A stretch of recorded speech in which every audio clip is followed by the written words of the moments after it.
In today's verse we find Akrura mounting his new chariot to travel from Mathura to Vrindavan. In the previous chapter, we learn of the background of this story. Krishna had just delivered Aristasura. And that night, by Krishna's arrangement, he transformed and showed us how to transform even the apparent greatest calamities into the most auspicious opportunities for loving devotional service.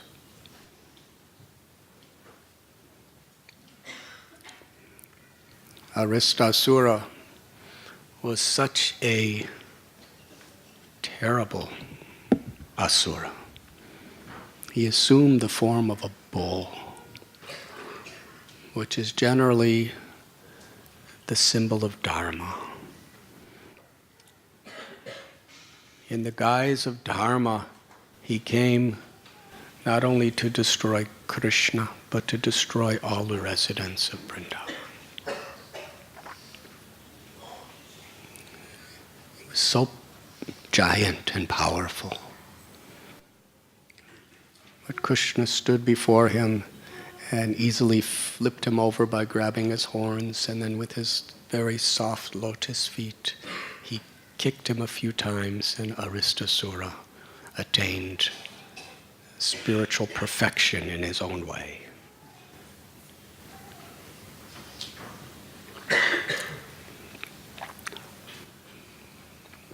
This took place on Bahulastami.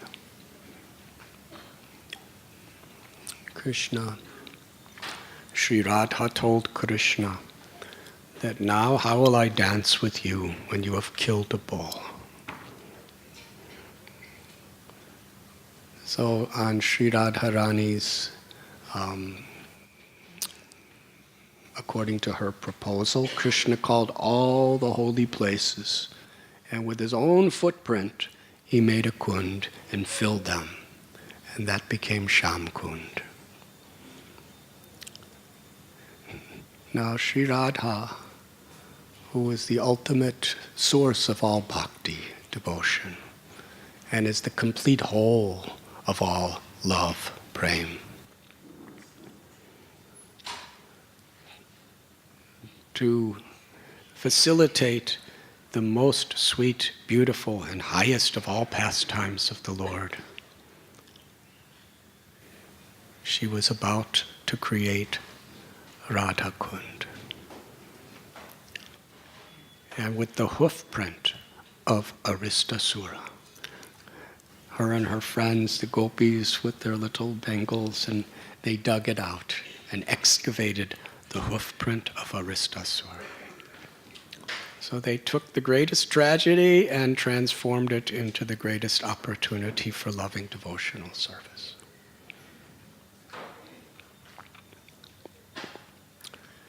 Narada Muni, understanding the heart and the will of the Lord, was performing his inconceivable pastimes. Vaishnavera kriya mudra nidriva. This beautiful verse tells that it's very difficult to understand the mind of a Vaishnava. In the case of Narada Muni, Tesham satata yuktanam, Krishna tells in Gita, that when you are engaged in my transcendental loving service with all your heart, mind, and soul, then I reveal my will to you. So Narada understood Krishna's will. He understood that now it was time for Krishna to conclude his Vrindavan pastimes on the earthly level, the prakata lila of the Lord. For several purposes. to give the Brijabasis the highest ecstasies of Vipralamba Bhav in separation. Just after Krishna left for Mathura, after some time, he sent Uddhav to Vrindavan. Krishna sent his most confidential, loving associate of all of Mathura, and later Dwarka, to give his message to the Gopas and Gopis. And although Uddhav was taking prasad with Krishna, he was constantly engaged in discussing subject matters with Krishna, walking with Krishna, sitting with Krishna, laying down with Krishna. When he saw the love of the gopis and the gopas in separation from Krishna, this vipralamba or viraha bhav, his conclusion was, I have no love for Krishna. In comparison, they are absorbed in the highest level of a samadhi, total absorption in Krishna, crying day and night, remembering Krishna at every moment. Whatever they saw, it gave them remembrance of Krishna, whether it was a cloud or a tree or a cow. Even the cows were in this state, and the calves and the bulls. Everyone in Vrindavan was immersed in awaiting Krishna's return. They would make garlands all day with the thought that Krishna would come that day. They would prepare Krishna's favorite bhoga with the idea that he would come. And this is how they spent every day, year after year. You see, they weren't just sitting and thinking like this. They were involved in serving Krishna. And even when they were like this, when they would see any place in Vrindavan, they would remember what Krishna did in that place. And this is the way the 6 Goswamis, who were sent by Sri Chaitanya Mahaprabhu, in the mood of the gopis, this is how they saw Vrindavan. They were given this vision. They had descended from the spiritual world with this vision. Wherever they looked in Vrindavan, He Radhe Brajate Vake Chalalite Hananda Suno Kuta. They were seeing Krishna in separation. This is where he would dance. This is where he danced on Kaliya's hoods. This is where he danced with Balaram and the Gopas in the pastures. This is where he danced with the gopis in the forest. Every leaf of every tree they were seeing Krishna. And this was Uddhava's experience. So to facilitate this viraha bhava, and also to assist Krishna in fulfilling his mission of paritranaya sadhunam vinashaya chaduskritam dharma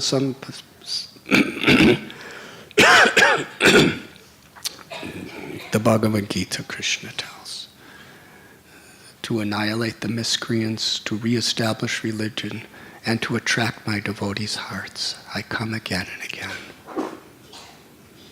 So Kamsa was creating so much terror around the world, and especially to Krishna's very loving, dear devotees, Vasudeva and Devaki. In Krishna's heart, he wanted to fulfill this mission. So Narada went to Kamsa and told Kamsa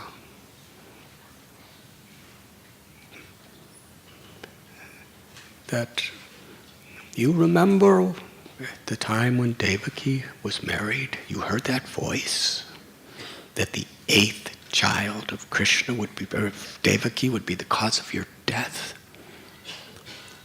Well, you remember there was a little girl that was born of Devaki. Well, I want to tell you the truth of it. Actually, that little girl was Yashoda's daughter. And she was switched. Who you are thinking all along to be the son of Nanda is actually the son of Devaki, Krishna. He is the one who was prophesied to be the cause of your death. This was a absolute confirmation coming from a great Acharya. And Vasudeva, he's the one who made all the switches.